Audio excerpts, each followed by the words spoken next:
Welcome in, everybody. Dr. Terry Wager, of course, and my good friend Kevin Peloso. What are we talking about today? Having clarity. Having clarity. So it's interesting when we're talking about this idea. One of the focuses that Christine and I do with our clients is help them to develop clarity in their business and the direction they want to go. And really, whenever we're working with a client, it's one of the things that we really focus on first is helping develop clarity. And it starts with developing clarity on how we're going to help them, as well as then, okay, now for your business, how are you developing clarity? And we use ourselves and our conversation of what we're doing for them as a model. And sometimes we think we have clarity, or we do have clarity, and then it starts to dissipate over time. Have you ever noticed that with contracts with you and the people that you're working with? You think you have clarity, and then for some reason it gets murky. Yeah. Well, I think a lot of times it's not just what you say, but it's how you say it. Tonality is super important, and you may accidentally imply a message that you didn't mean to send, even if you didn't say it outright. Say more about that. Well, for instance, like let's say I want to get your attention, right? I could say, Terry. Terry? Terry. Be like, Terry. All of those imply like a different kind of that last one I want to go, what? Yeah. I'm like whispering, like, Terry, you're thinking it's something important. Like, I'm not gonna be like, Terry, how's the weather? Like, see, I thought my zipper was down, like, oh shit.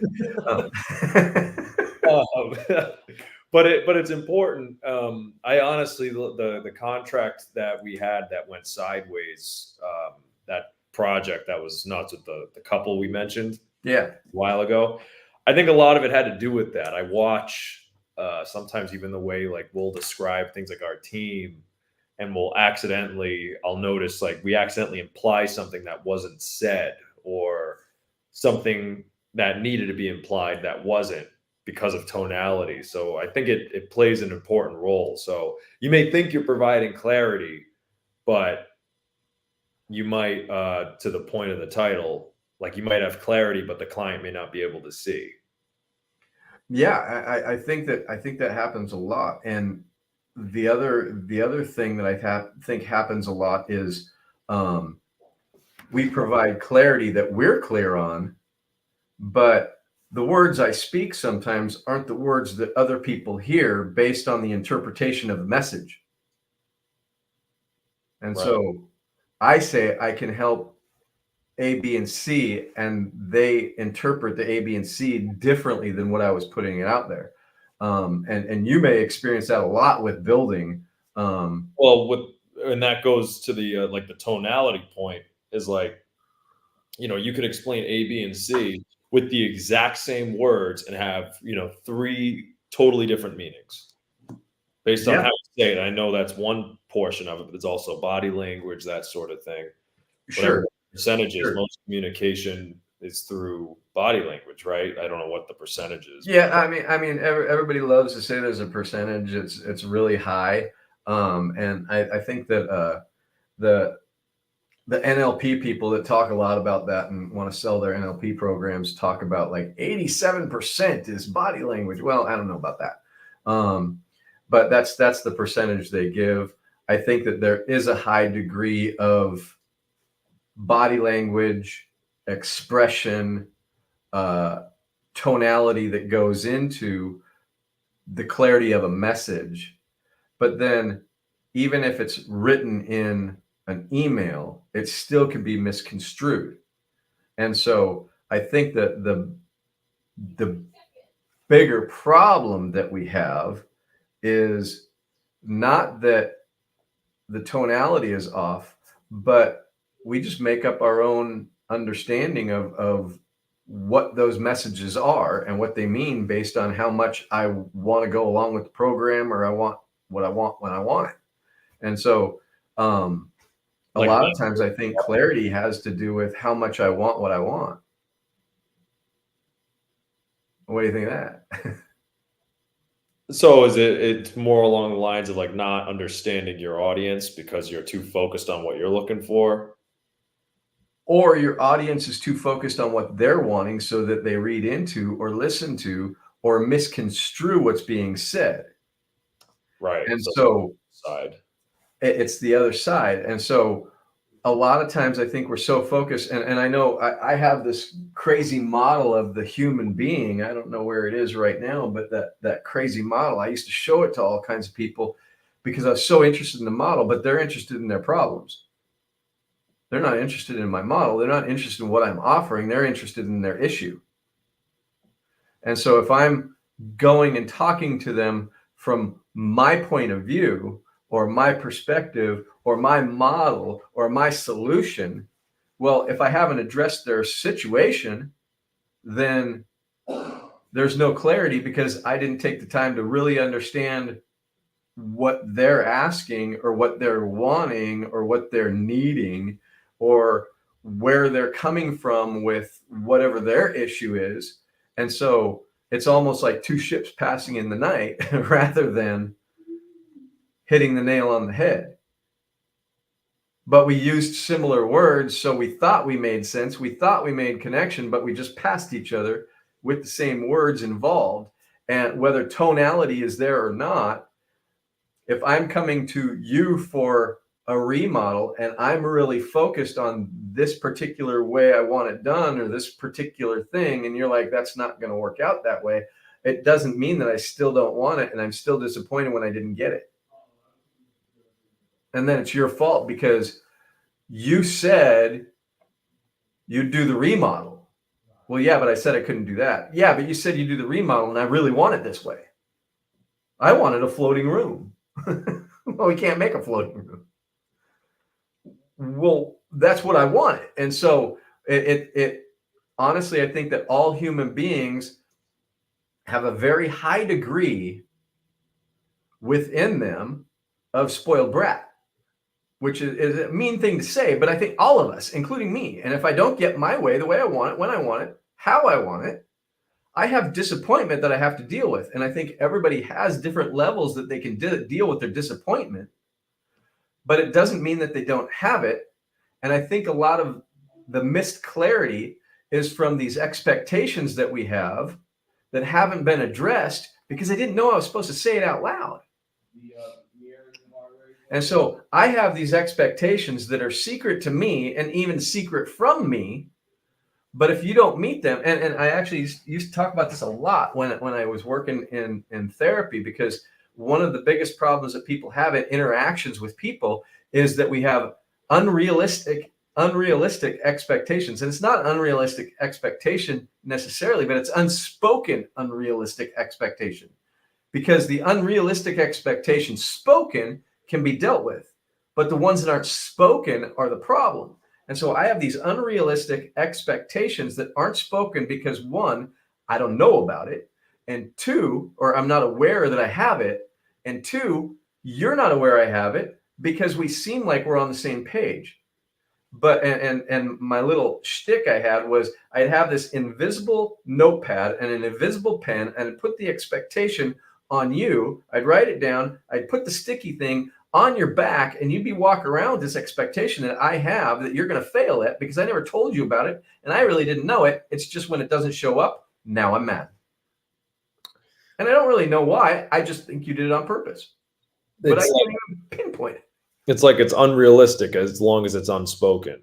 Being unspoken makes it unrealistic. Being unspoken keeps it unrealistic because when we speak out the expectation, we can get clarity and a realistic agreement between the two. When we get there, we still deal with clarity issues because we go back to, okay, the implied message that was made by maybe tone or made by even time frame. We're going to be able to do this in what we think is about 4 weeks. Well, the steel guys just had their guys' legs break. They can't show up the way they were supposed to. Now they're going to be 2 or 3 weeks behind. And now our timeline is off. Well, I had the expectation. You said 4 weeks. So why can't we do 4 weeks? Well, these guys' legs broke. That's not my problem. and I go back to spoiled brat. It's like, hey, you said, and so this idea of on my timeline, because we agreed to it, and so a lack of flexibility happens sometimes too, that creates muddiness or murkiness in clarity. So how do you solve it? You just stop working with people altogether. You just don't, no more, retire. That's no clarity, no problem. And so one of the ways that I like to look at how to solve it is more frequent communication, more frequent check-ins, more frequent, okay, this is what we've decided, this is what we're covering, this is where we're at, this is where our timeline is. And the other thing is, in the beginning of the relationship, talk about the idea that although this is our plan, it's a guideline to the plan, and we don't know how this journey is going to go. There could be bumps, turns, twists, tornadoes, whatever could come up that are going to probably knock us off our plan. So it's a thereabouts plan, and we want to focus on it. This is our goal, but we're not always going to be able to hit it because people break their legs, because things happen that we can't foresee. But if everything goes to plan, this is what we're going to do. If they don't, we're going to keep you informed, and we're going to make sure that you know right away, and be communicating continuously and constantly through this process, so there's no curveballs or there's no surprises. And so we are on the same page all of the time. The other thing I think is a really good idea is, and maybe you've had this experience. Well, let me save mine, and you go ahead and say how you address this issue, because you probably have some ideas. Yeah, I mean, the way I would do it is putting together, of course, I'm talking in the context of business, but putting together an SOP for having those repeated touches, right? Those repeated check-ins of what you mentioned, making sure that everything is going, making sure that expectations are set and we're on that correct path. That way, if there are any issues, you catch them early. It's much easier to fix a problem early than it is late.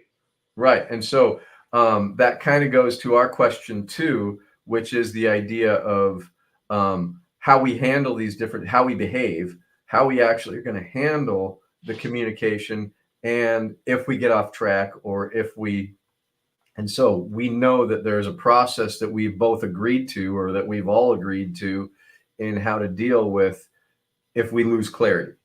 And I would have more stuff, as much in writing as possible, because people do get amnesia. It happens. I get it too. Everybody does. It does happen. But the more you have in writing, the less there is to argue about. Phone calls can be, while they're useful, phone calls definitely, in my experience, should be limited as often as possible. It's better for everybody, to external, internal, the whole. Yeah. One of the things that I like with phone calls is you can create clarity through the conversation, but then follow it up with as discussed in our last conversation, and then bullet point what's been discussed and what the outcomes are that we're looking for. And then feel free to let me know if there's any alteration or anything that I missed. And then that serves as your documented conversation. But I am a big fan of verbal conversation, whether it's phone, Zoom, in person, whatever it is. Let's get clarity first through the conversation, then recap over the writing. And I mean, I have a really good program on my Zoom that recaps everything that we said, so we have it verbally, but then we also have it in writing so we can recap. Well, and you have it on video too, right? And video, yes. Yeah, so I should say not just writing, but documented is probably better. And I really like that. But I do really strongly believe that the verbal is where we create better clarity than writing, because, well, in writing, it might be clear as mud on what we said, but then the interpretation of what it's meaning. And so the back and forth in the verbal conversation, like we're having right now, we can get clarity much more quickly in the back and forth in a 10-minute period than 20 emails, 10 each. That's true. I think there's advantages and disadvantages, but I think there is a healthy balance, kind of like what you said. Recapping is definitely helps curb some of that. So that way, if there is some kind of miscommunication, if you just recapped it, there's not going to be any hurt feelings. Like, oh wait, I thought this was, I thought this conversation went this way, and you can address it right then and there. Versus Yep. you just have the conversation and then leave it alone until and it can work that way, but when it doesn't, it really sucks. Yeah, For sure.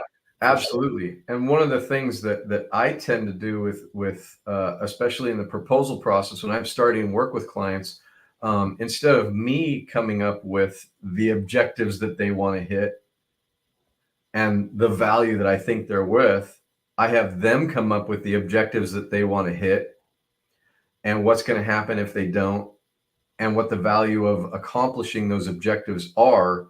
So they're right from that person telling me that. So now this is what you said.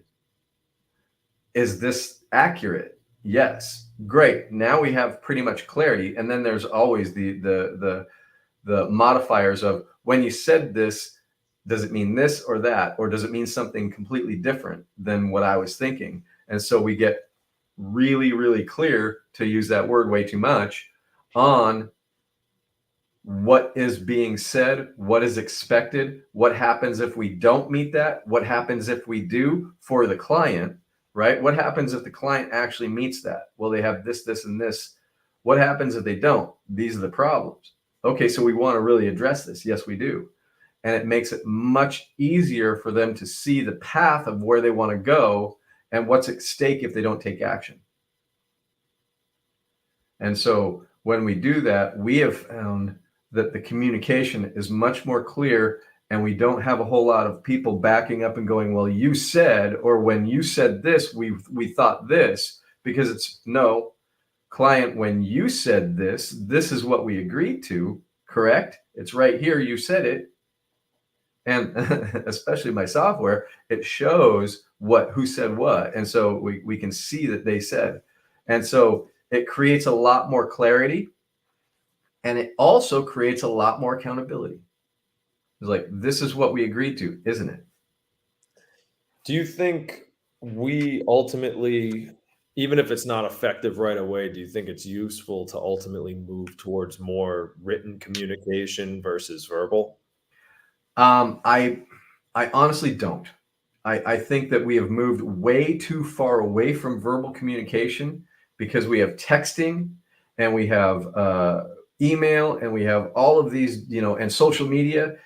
And I really think that what gets missed is the relationship and the connection emotionally when we're not communicating verbally. And I think that it's just fine to be on a Zoom kind of thing, or we're on StreamYard right now. I think that StreamYard or any of these video platforms, I have a friend who's really excited about a new one that I'm not excited about.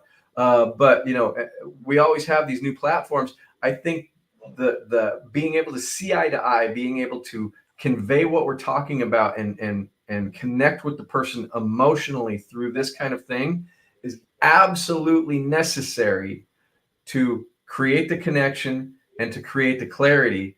But we do need to have it backed up with a written documentation or video documentation of what was agreed upon, because it's a both and thing. We can do it through text, we can do it through writing, but there's a lot missed.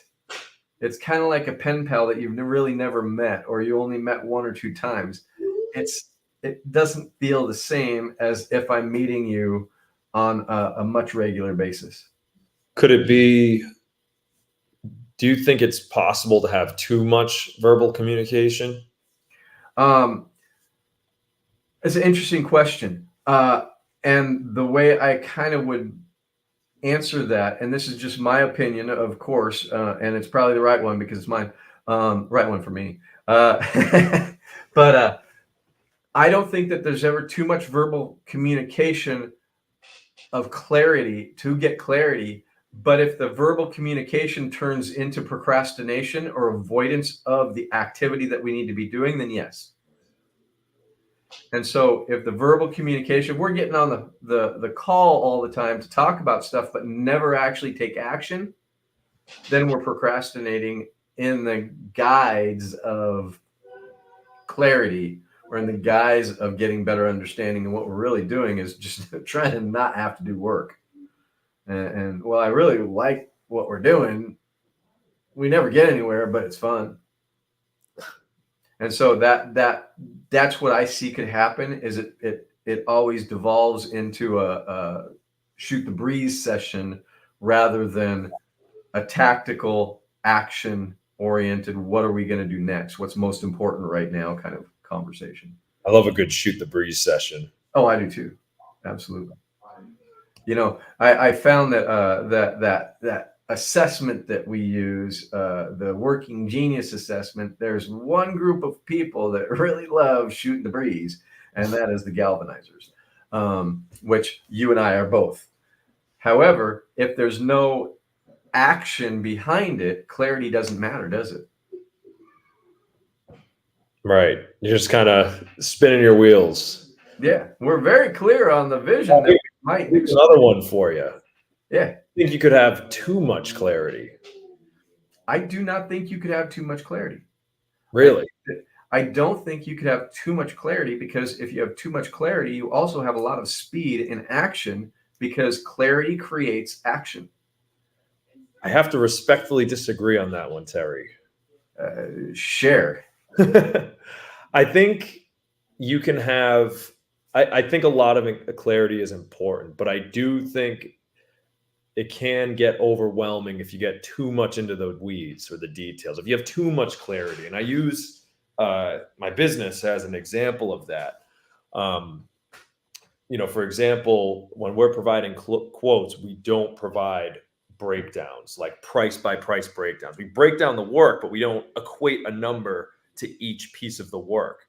And the reason we don't do that is because if you're not in the industry, clients may overemphasize or underemphasize certain aspects of the jobs and be like, well, or overvalue and undervalue certain aspects of the jobs and want to take away, and it can become convoluted. Okay, now what I will say is we did not have clarity on what you were talking about.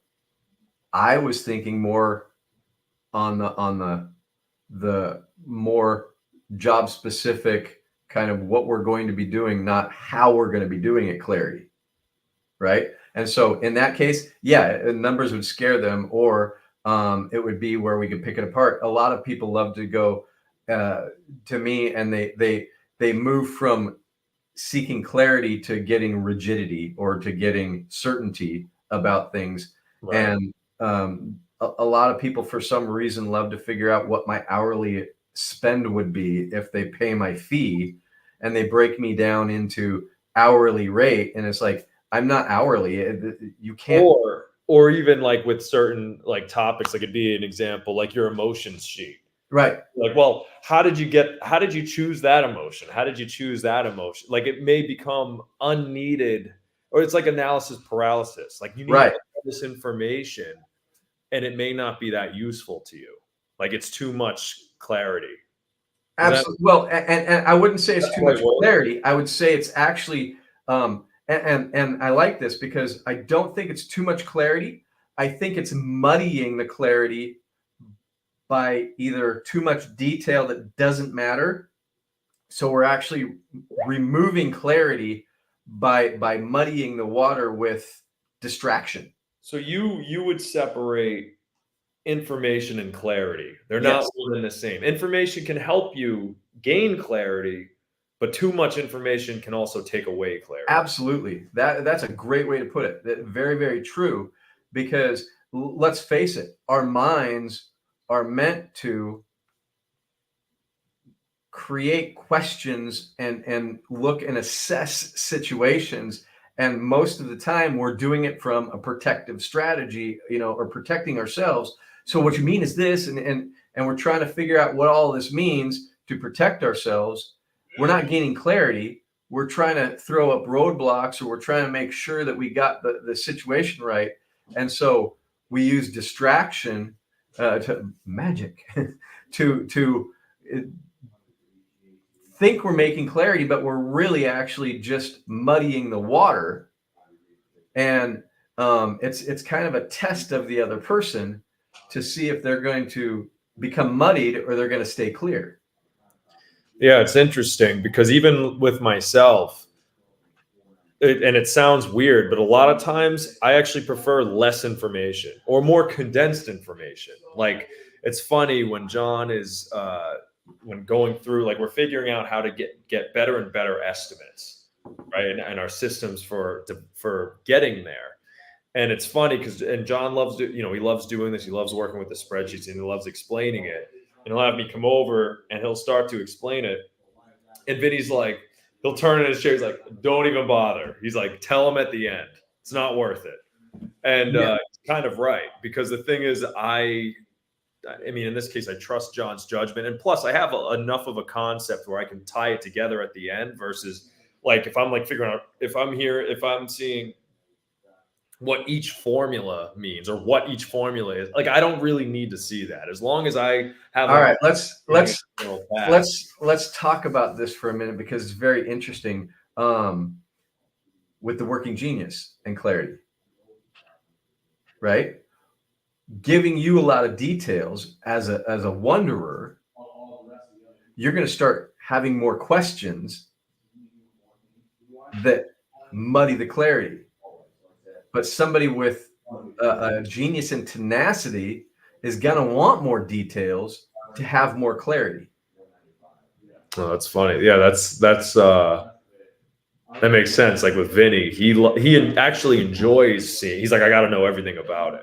Right. And so he's going, well, if I have all of the details, I can get it. One, he sees pattern in the detail because he's also a discerner. And so he sees the pattern and he can make a quick, understanding, clear next step out of it very easy, where you with the wonder might start asking questions. And then with the galvanizing, you're going to muddy it by asking more questions than just going, oh, okay, I get it at the end, right?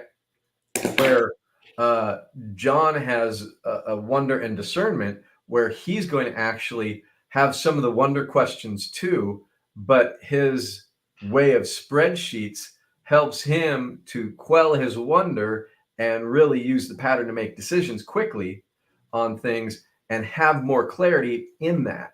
Well, he's also done a lot of the wondering already, right? It'd be the equivalent of, like, me and it's funny, I've known John a long time, for those who don't know, like 12, 15 years, something like that. And we would have, back and forth on topics. I have great conversations with John. And it's funny how how they'll go, because for me, like, I'm very people centric. I love psychology, like interpersonal interactions. Like, I'm huge on that. I've studied it. I live it. That's my thing. For him, he loves, numbers, spreadsheets, analytics. And so it's funny where, again, I've done a lot of, like, for him, he's done a lot of the wondering in the world, like spreadsheets, formulas, things like that. It's already done. Whereas with me, I've already done a lot of the wondering in, like, interpersonal interactions, sales. Not that you never know everything, but when you've done, like, it's not completely new. It's familiar, and there's some level of comfort even in the discomfort. Right. And I've been on this ride before. Yes.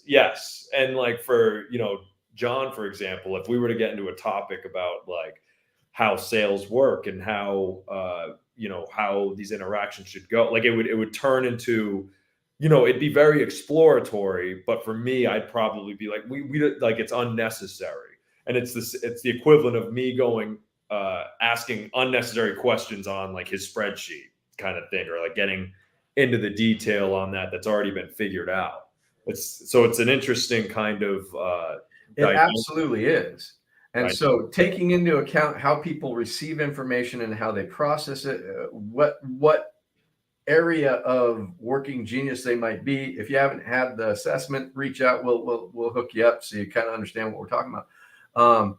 But really, it's this idea of being able to go, okay, does the person in front of me have a lot of wonder? Do they see patterns? Are they always going to try to invent new things? Are they always going to try to jump in and start projects or begin things? Are they going to want a list of all the detail around it? How do they use the information is a real good piece in this idea of clarity, because if they're using the information in a certain way, then we have to really understand that to maintain the clarity. And I think that before I actually had the working genius as a model to use, I would get frustrated sometimes with people who wanted every detail. But now that I kind of understand that that's more of a tenacious kind of thing, it doesn't bother me as much. Or the wanderers, you and another person that I work with quite often have wonder and galvanizing, and it's that tendency to, well, what about this and what about that and what about this, that I love about you. But before I knew that, it was really frustrating when I'm trying to be discerning and go, okay, this is what you do, and well, what about this? Like, stop doing that. Come back and just do what I said, right? And it's like, wait a minute, that's not how you work. And so I end up with more understanding around how you take in the information, and clarity is going to come from some of those wonder questions answered. And then you're going to be able to move forward much faster. And so when we understand how they receive the information, it makes it much easier to stay clear rather than having the clarity erode. Because here's the other reality is clarity erodes over time, because no matter how much you carve a path of clarity, dust and time is going to remove it, and we're not going to be able to see the path as clear as we had it. And so we got to revisit it and revisit it and revisit it over time to make sure that we're still going on the path we were going. Still, is this the path we want to go on with your business, with construction, and knowing, hey, we got a concept, we built a plan, now we're building what that plan looked like on paper in reality, and there's going to be an end point. Sometimes with my business, there's not an end point, because there's always, okay, now what's the next goal? What's the next growth point? Who's the next person we're bringing in? What's the next area or revenue stream we're going to bring in? And so for me, there's always the business that I'm working with, the business that I have is working with businesses to grow, and we grow with the business. And so there's always a next, and are we actually moving towards that, or are we jumping? And we got to be very clear on that. And that's an interesting conundrum all on its own. You're going to say something. Yeah, I think people, generally speaking, it's not all the time, but generally speaking, need less information and more reminding. Absolutely. That is gold right there. Say it again. Less information, more reminding. Because I think me and Vinny were actually talking about this the other day, about him losing weight. For those who don't know, Vinny dropped like 50 pounds, and we were just talking about how when that happened, people are like, oh, how'd you do it? How'd you do it? People kept asking him, friends, family, and Vinny's like, you know how I did it. I ate less and moved more. The problem is, right. What is this new diet I just heard about? Groundbreaking. But the reality is, it's like, people, a lot of times we know the answers. We have the answers, but we need the consistency. We need to keep being reminded, because to your point, it erodes away, and then people can spawn other ideas. A lot of times, like, even like with business, it's like people are like, oh, how do I make more money? It's like, how to make more money. you know what you have. Like when push comes, you may not have, like there may be information that you're missing, but you understand the general concept of how to make more money. The key is Absolutely. how do we get it done, and that requires. You remind me of a story, and the story is basically I'll give you the end of it first, which is basically people get bored in business, and that's why they don't stay clear, and that's why they drift off topic or have the shiny object syndrome, because we get bored. But business is boring if you're doing it right. And the story that I have for this is Alan Mulally was the CEO or president or something like that, some big wig in Boeing commercial outside of the US. And then Ford in 2006 was going under. And so they wanted Alan Mulally because they saw what he did to turn around Boeing after 9/11 and after all of those problems. And he made Boeing great again. And, you know, they wanted him to come over at Bill Ford, one of the family members of Ford, realized that he could not change Ford and they were heading towards bankruptcy. So he pulled Alan Mulally over and he went after Alan Mulally for a while before he got him. But Alan Mulally came out to Ford and he basically put a strategy together that had 4 points. I don't really remember the 4 points, but at the first business it was a press conference for the business and how they were going to go about turning Ford around. And it was a big thing in the news. And so all of the people that were the news people were listening to him talk about these 4 things. And they're like, okay, so what are you going to do? He goes through these 4 things. This is what we're going to do. One Ford was one of them, and then kind of broke down, this is our plan. Well, the next year, full into their plan, they're like, okay, what's next? And he's like, pulls out his card of 4 points and says, one Ford, and goes down the 4th thing. Well, aren't you going to do anything else? No, that's the plan. One Ford, we're doing this. The next year, well, what's the plan? This plan. One Ford, this same thing. And the funny thing is year over year, they removed pieces that didn't work of the company that weren't one Ford, like Jaguar, they sold off, and they sold off Mazda, and they sold all these things that weren't Ford. And then they just got very clear on this is what we're doing. And they stayed with these 4 different points. If you want to read about it, American Icon, I think, is the book. But it is an amazing story of how when you just stick to it and you make sure that you're following these 4 points, you're always going to have the success you're looking for. And it starts with clarity. And to make sure that everybody's on board and make sure that we're checking in every day. And the funny thing is I got that from a book a couple of years ago. And I came to Kevin when we started working with you guys. Okay, this is the plan. We're going to go through this and we're going to make sure you're hiring right, make sure that you're communicating right, and make sure that we're checking in weekly. And we check in weekly with where you at with this, where you at with this, where you at with this, red, yellow, green, making sure that everything's going that right way. And lo and behold, you start to see growth. All of the other stuff is how you make sure that you're doing those couple of things right. And it's supposed to get easier. And it's supposed to get easier, and it's supposed to get boring. But then people are like, well, this is boring. Let's do something else. Well, and the reality is, at least in the context of business, if it gets that boring, look at your P&L. That'll tell you the story. If it's moving this way, then you're doing something right. Right. And people mix up success with activity a lot. I'm really busy, really busy, really busy. Well, that's not success. That's frenzy. Success is being able to slow down, look at the P&L, and see it steadily going up, and being able to make the right calls the right time, and being able to refocus if something's off or derailed.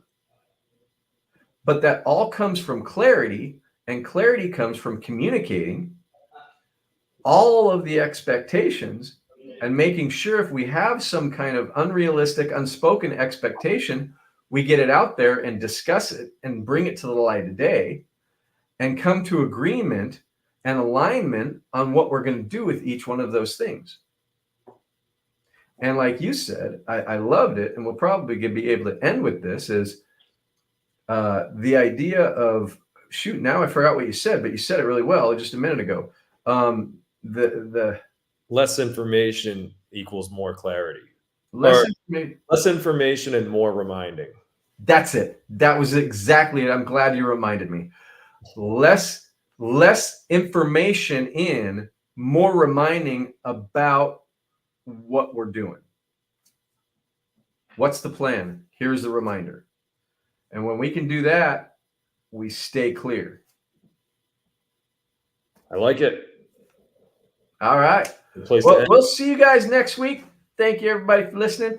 And like, subscribe, do all those things. We'll see you next time. So long.